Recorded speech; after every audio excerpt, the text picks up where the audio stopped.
సభను అలంకరించిన ప్రముఖులు మిత్రులందరికీ నమస్కారం. కొండపల్లి సీతారామయ్య గారి సంపూర్ణ రచనలు ప్రచురించి సమాజానికి అందించదలుచుకున్న డాక్టర్ శ్రీనివాస్ గారిని అభినందించక తప్పదు. అదే సందర్భంలో ఈ 2 వాల్యూమ్లు కూడా కృష్ణాబాయి గారు, మేము చిన్నప్పుడు అంటే కాలేజ్ డేస్లో ఉండే రోజుల్లోనే విరసం సభలకి ఎప్పుడు వెళ్ళినా కృష్ణాబాయి గారు మస్తుగా ఉంటారు అక్కడ. కృష్ణాబాయి గారు లేని విరసం సభలంటూ జరిగినట్టు నాకైతే తెలియదు. అటువంటి కృష్ణాబాయి గారి దగ్గర ద్వారా ఈ సంపుటలలో ఆవిష్కరించడం అనేది చాలా గొప్ప విషయం అనేసి నేను భావిస్తున్నాను. ఇక డాక్టర్ గారు చెప్పినప్పుడు కొన్ని చాప్టర్లు విభజించి కొంతమందిని ఎవరెవరు ఏ చాప్టర్లు మాట్లాడాలి అనే విషయాన్ని చెప్పినట్టు చెప్పారు.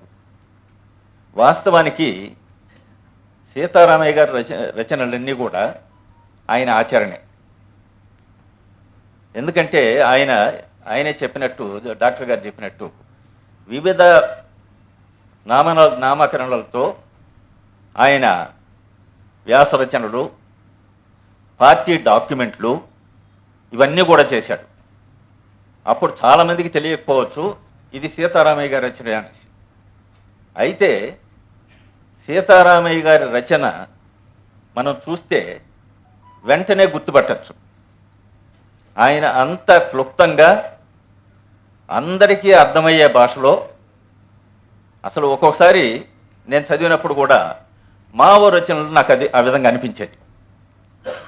అప్పుడు అనుకున్నాను, మార్క్సిజం లెనినిజం మావో ఆలోచన విధానం గట్టిగా వంటబట్టిన మనిషి కాబట్టి కొండపల్లి సీతారామయ్య గారు ఇంత సులభంగా అందరికీ అర్థమయ్యే భాషలో రాయగలుగుతున్నాడు అనేది నాకు అనిపించేది. ఇక నేను అందుకనేసి చెప్తున్నాను, ఏ రచనలు అనేది ముఖ్యంగా కాకుండా సీతారామయ్య గారి ప్రయాణమే ఒక రచన, ఒక గొప్ప చరిత్ర. ఎందుకంటే ఆయన తెలంగాణ సాయుధ పోరాటంలో కూడా పాల్గొన్నాడు. తరువాత తెలంగాణ రైతాంగ సాయుధ పోరాటాలు ఆపిన తరువాత భారత కమ్యూనిస్ట్ పార్టీ మళ్ళీ నక్సల్బరీలో చెలరేగిన రైతాంగ ఉద్యమం ఒక గొప్ప ఉద్యమంగా పైకొచ్చింది. అదే సందర్భంలో చారు మజుందారు, కాను సన్యాల్ లాంటి వాళ్ళు భారత కమ్యూనిస్ట్ పార్టీ, మార్క్సిస్ట్ లెనినిస్ట్ పార్టీని ఏర్పాటు చేయడం జరిగింది. ఆ ఉద్యమము చాలా పరిమితంగానే జరిగినప్పటికీ ఆ ఉద్యమ ప్రభావం శ్రీకాకుళ పోరాటాల మీద బ్రహ్మాండమైనటువంటి ఉవ్వెత్తుగా పోరాటం వచ్చేటటువంటి దశకి చేర్చింది నక్సల్బరీ మూమెంట్. అయితే శ్రీకాకుళ పోరాటంలో ప్రధానమైనటువంటి అంశం ఏమైందంటే వర్గశత్రు నిర్మూలన అనే అంశం ప్రధానంగా ముందుకు తీసుకొచ్చింది. ఆ వర్గశత్రు నిర్మూలన అనేది నిజంగా చాలామంది దాన్ని వ్యతిరేకించారు, కానీ వ్యతిరేకించవచ్చు. కానీ వర్గశత్రువు అనేవాడు మెత్తగా మాట్లాడి చిన్న ఉద్యమాలు చేసి మాకు ఈ సహాయం చేయండి అంటే ఎటువంటి పరిస్థితుల్లో అంగీకరించే పరిస్థితి లేదు. అందుకని అనివార్యంగా విప్లవ రూపాన్ని మనం ఎన్నుకున్నాం. ఎప్పుడైతే విప్లవ రూపాన్ని మనం ఎన్నుకున్నామో ఆ విప్లవ కార్యాచరణ క్రమంలోనే వర్గశత్రు నిర్మూలన అనేది వచ్చింది. అది ఒక పోరాట రూపంగా వెలుగొంది. అయితే ఆ పోరాటం కొత్త పొరపాట్లు జరగడం వలన ఆ పోరాటంలో వ్యక్తుల్ని సెలెక్ట్ చేసి చంపే కార్యక్రమాలు తీసుకోవడం కానీ ఇటువంటివి జరిగినప్పుడు కొంత ఇబ్బంది పడ్డాడు. ఈవెన్ సీతారామయ్య గారు కూడా చాలా సందర్భాలు. అయితే ఎప్పుడైనా కూడా వర్గశత్రు నిర్మూలన విషయం వస్తే అతను నిజంగా కూడా కదిలిపోయేవాడు, వర్గశత్రువుని చంపాల్సిందే అనేసి. అయితే వర్గశత్రువుని ఎటువంటి పరిస్థితుల్లో కూడా పేరు చూసుకొని, పేర్లు లిస్ట్ వేసుకొని లిస్టు ప్రకారం చంపడం అనేది మాత్రం కరెక్ట్ కాదు, అది విప్లవం కాదు అని చెప్పేసి మన సీతారామయ్య గారు చెప్పేవాడు. అయితే ఎప్పుడైతే శ్రీకాకుళ పోరాటం కూడా విప్లవం కాదు కానీ ఒక రకమైనటువంటి వెనకడిగేసిందో, భారత communist party, Marxist Leninist party కంప్లీట్గా ఆయా రాష్ట్రాలకు వ్యతిరేకతలు వచ్చినాయి వర్గశత్రు నిర్మూలన విషయాన్ని ఏం చేయాలని. ఎప్పుడైతే వర్గశత్రు నిర్మూలన విషయమే ప్రధానమైనటువంటి అంశమైనప్పుడు అది ఏకైక మార్గంగా తీసుకున్నప్పుడు కొంతమంది దాన్ని ఏకైక మార్గంగా తీసుకోవడమే కరెక్ట్ అని చెప్పేసి కూడా కొంతమంది అన్నారు, ఈవెన్ మన రవూఫ్ లాంటి వాళ్ళు కూడా. అటువంటి సందర్భాల్లో అది ఏకైక మార్గం మాత్రం కాదు. వర్గశత్రు నిర్మూలన అనేది ఒక విప్లవ కార్యాచరణ నుండి వచ్చిన వర్గశత్రు నిర్మూలన అనేది ఒక పోరాట రూపం. విప్లవ కమ్యూనిస్ట్ పార్టీలో అనేక రకాలైనటువంటి పోరాట రూపాలు ఉంటాయి. ఆ పోరాట రూపాలలో ఉండేటటువంటి ఒక పోరాట రూపం మాత్రమే అది అని మాత్రం ఎంతమందిని కన్విన్స్ చేయగలిగినాడంటే సీతారామయ్య గారు, అది దాదాపుగా అందరినీ కూడా కన్విన్స్ చేయగలిగినాడు. పొరపాటునో మంచిగో చెడ్డుకో రౌఫ్ లాంటి వాళ్ళు దాన్ని యాక్సెప్ట్ చేయలేకుండా పోయినాడు. తరువాత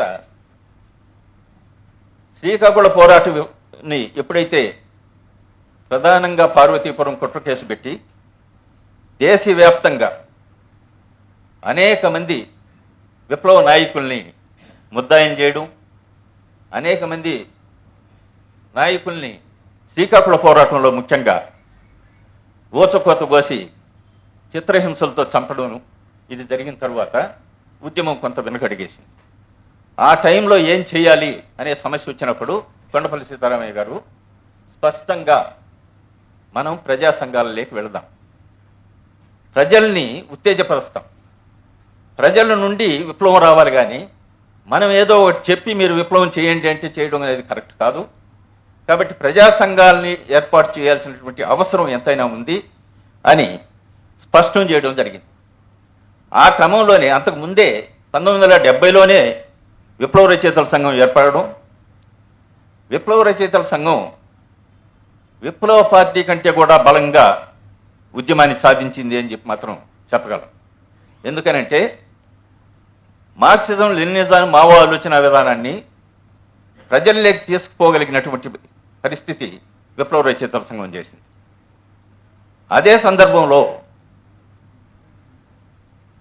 అనేక ఉద్యమాల్ని ప్రజా సంఘాల నుండి తీసుకురావాల్సినటువంటి అవసరం కూడా ఉంది అని విద్యార్థి సంఘాలు వీటన్నిటిని కూడా ఆయన ఉత్సాహపరచడం కూడా జరిగింది. విప్లవ రచయితల సంఘం కేవలం మార్క్సిజం లెనినిజం మావో ఆలోచన విధానాన్ని మాత్రమే పరిచయం చేయకుండా అప్పటికే ఊచకోతకు వస్తున్నటువంటి పాలక వర్గాలలో నక్సలైట్లని బూటకపు ఎన్కౌంటర్ పేరుతో ఎక్కడ పడితే అక్కడ చంపేస్తూ ఉంటే మొట్టమొదటిసారిగా విప్లవ రచయితల సంఘమే నిలబడి సివిల్ లిబర్టీస్ పోరాటం చేసింది. వాస్తవం, ఆ సివిల్ లిబర్టీస్ పోరాటం చేసినప్పుడు సివిల్ లిబర్టీస్ కమిటీ కూడా ఒకటి ఉండటం మనకు అవసరము అని చెప్పి కొండపల్లి సీతారామయ్య గారి ప్రపోజ్ చేసి 1973లోనే మహాకవి శ్రీశ్రీ అధ్యక్షుడిగా, సత్తిపాటి వెంకటేశ్వర్లు గారు కార్యదర్శిగా సివిల్ లిబర్టీస్ కమిటీని ఏర్పాటు చేయడం జరిగింది. తరువాత సివిల్ లిబర్టీస్ కమిటీస్ ఎన్నో కార్యక్రమాలు టేకప్ చేయడము, ముఖ్యంగా నక్సలైట్లను చంపడం, వాళ్ళని అరెస్టులు చేసి వాళ్ళని కోర్టులకు ప్రొడ్యూస్ చేయకపోతే అటువంటి సందర్భాల్లో గొప్పగా పనిచేసిన వాళ్ళు మన ఆంధ్రప్రదేశ్ హైకోర్టులోనే ఎంతోమంది అడ్వకేట్లు ఉన్నారు. ఇది జరిగిన ప్రాసెస్లోనే హైదరాబాద్లో ప్రజా సంఘం అంటే ముఖ్యంగా విద్యార్థి సంఘం కూడా ఉండేది, పీడిఎస్యు. అప్పుడు పీడిఎస్యులో ముఖ్యంగా రెండు గ్రూపులు, పుల్లారెడ్డి గ్రూపుకు సంబంధించిన వాళ్ళు కానీ మార్క్సిస్ట్ లెనినిస్ట్ పార్టీకి సంబంధించిన వాళ్ళు రెండు కలిసే పనిచేస్తున్నాయి. అయితే ప్రధానంగా వాస్తవం చెప్పాలంటే పుల్లారెడ్డి గ్రూపుకు సంబంధించినటువంటి విద్యార్థుల డామినేషన్ ఉండేది. ఆ సందర్భంలో దానికి కారణం కూడా ఏమిటంటే ప్రజా సంఘాలు అవసరం లేదు అనే వాదము మన ఎంఎల్ పార్టీ ఒక దశలో తీసుకునింది. విద్యార్థులు కేవలం సెల్స్గా ఫామ్ చేసుకొని ప్రజా సంఘాలలో పనిచేస్తూ ఉండాలనే వాదన తీసుకున్నప్పుడు ఈ సిచ్యువేషన్ వచ్చింది. అటువంటప్పుడు మన వాళ్ళు కూడా ముందుకు రావాలి, ప్రజా సంఘాలలో ప్రతి ఒక్కరూ పనిచేయాలి, పార్టీ సెల్స్ అనేటివి అన్ని రకాలైనటువంటి ప్రజా సంస్థల్లో కూడా ఉండొచ్చు అనే విధానాన్ని ప్రవేశపెట్టిన వారు కొండపల్లి సీతారామయ్య గారు. ఆ సందర్భంలో మేము తిరుపతిలో ఉన్నప్పుడు తిరుపతి వాతావరణంలో ప్రధానంగా క్యాస్ట్ ఫీలింగు ఇవి ఎక్కువగా ఉండి యూనివర్సిటీల్లో రచ్చలు జరుగుతున్న సందర్భంలో ఏదో ఒక రకంగా క్యాస్ట్ విధానానికి వ్యతిరేకంగా పోరాడేటటువంటి ఒక సంస్థను ఒకటి పెట్టాలి అని చెప్పేసి నేను, మధుసూదన్ రావు గారు, భూమన్ను మేమందరం కలిసి చర్చించుకున్నాం. ఆ సందర్భంలో ఒక సంస్థ పెట్టాలని పెట్టాము. అదే రాడికల్ స్టూడెంట్స్ యూనియన్ 1972లో పెట్టాము. 1972లో మేము ఎప్పుడైతే రాడికల్ స్టూడెంట్స్, నేను ఎక్కువ చెప్పదలుచుకోలేదు ఎందుకంటే సుధాకర్ మాట్లాడతాడు కాబట్టి, 72లో ఎప్పుడైతే ఆర్ఎస్యు ఫామ్ చేశామో వెంటనే మధుసూదన్ రావు, వరవర్రావు, తరువాత కేఎస్ గారికి తెలియజేశాం. కేఎస్ గారు వెంటనే ఎస్ యు కంటిన్యూ దిస్, ఇది మనకు అవసరము, ఏ పరిస్థితుల్లో అయినా మన పార్టీ సపరేట్ అయ్యి పార్టీ విద్యార్థులు సపరేట్గా పనిచేయాల్సిన పరిస్థితి వచ్చినా కూడా మనం ఆ పేరును ఉపయోగించుకునేదానికి అవకాశం ఉంటుంది అని చెప్పి తరువాత వాస్తవానికి అదేవిధంగా ఉపయోగించుకోవడము. నేను ఆ రోజు విద్యార్థుల్లో ప్రముఖంగా పనిచేస్తున్నటువంటి డాక్టర్ చిరంజీవి వాళ్ళతో కలిసి తరువాత పీడిఎస్ నుండి విడిపోవాల్సిన పరిస్థితి, అది కూడా సీతారామయ్య గారు చాలా స్పష్టంగా రాశారు. కొంతమంది మిత్రులు వ్యతిరేకించవచ్చునేమో కానీ, బట్ ఆ రోజు పరిస్థితులు అవి. ఆ పరిస్థితుల దృష్ట్యా విడిపోవడం జరిగింది, ఆర్ఎస్యుని ఫామ్ చేయడం జరిగింది. RSU radical students union form చేయడానికి కొండపల్లి సీతారామ గారి ఆశీస్సులు మనకున్నాయి. ఆ విధంగా ఆర్ఎస్యుని ఫామ్ చేసింది. ఈ విధంగా ప్రజా సంఘాలలో పనిచేయడం ప్రారంభించిన తర్వాత 1975లో నేనంతా కవర్ చేస్తున్నా, 1975లో 1975లో ఎమర్జెన్సీ వచ్చింది. మా మిత్రుడు సత్యం ఉన్నాడు, మేమందరం ఒకే బ్యారెక్లలో నానా సందర్భాల్లో చర్చించుకోవడం. అప్పట్లో ఉండేటటువంటి 3 రకాలైనటువంటి విప్లవ భావజాలాలు, వాటిల్లో మన భావజాలం ఇటువంటిది అని చెప్పి చర్చించుకుంటూ అందరం కలిసి ఒక నిర్ణయానికి అయితే వచ్చాం. తిరుపతి బ్యారక్ అనేది చాలా ప్రామినెంట్ ముషీరాబాద్ జైల్లో. మేమందరం కలిసి ఏం చేశామంటే, మనం అందరము ఒక ఆలోచన విధానంతో వచ్చిన వాళ్ళం, ఇదే ఆలోచన విధానంతో మనం బయట పోయే వరకు ఉండాలి అని మాత్రం నిర్ణయించుకున్నాము. అది సాధించాం కూడా. ఎప్పుడైతే ఈ ఎమర్జెన్సీ అణచివేత వచ్చిందో అప్పుడు చాలామంది మా మిత్రులు ఎంతోమందిని మేము పోగొట్టుకున్నాము. దానికి కారణం 2. ఒకటి, ఎమర్జెన్సీలో చాలామంది సరెండర్ కావడం కూడా జరిగింది.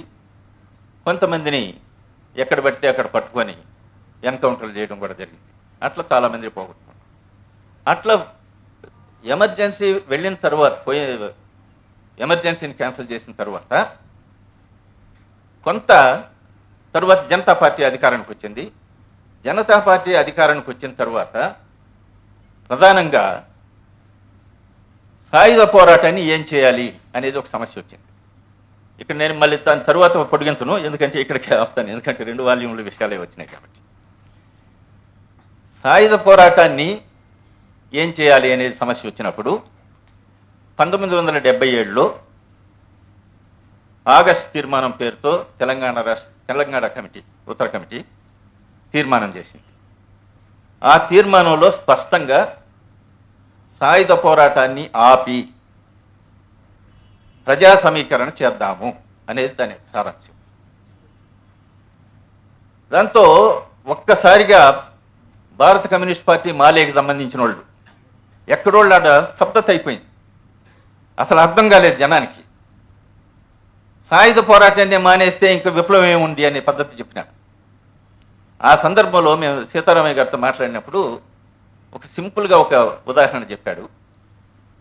శివారెడ్డి, మీలాంటి వాళ్ళు, మాలాంటి వాళ్ళు, అంటే రహస్యంగా పనిచేసేవాళ్ళు, ప్రజా సంఘాలలో పనిచేసేవాళ్ళు అందరం కలిసినా కూడా మన ఆంధ్రప్రదేశ్లో 300 మంది కంటే పైన లేవు.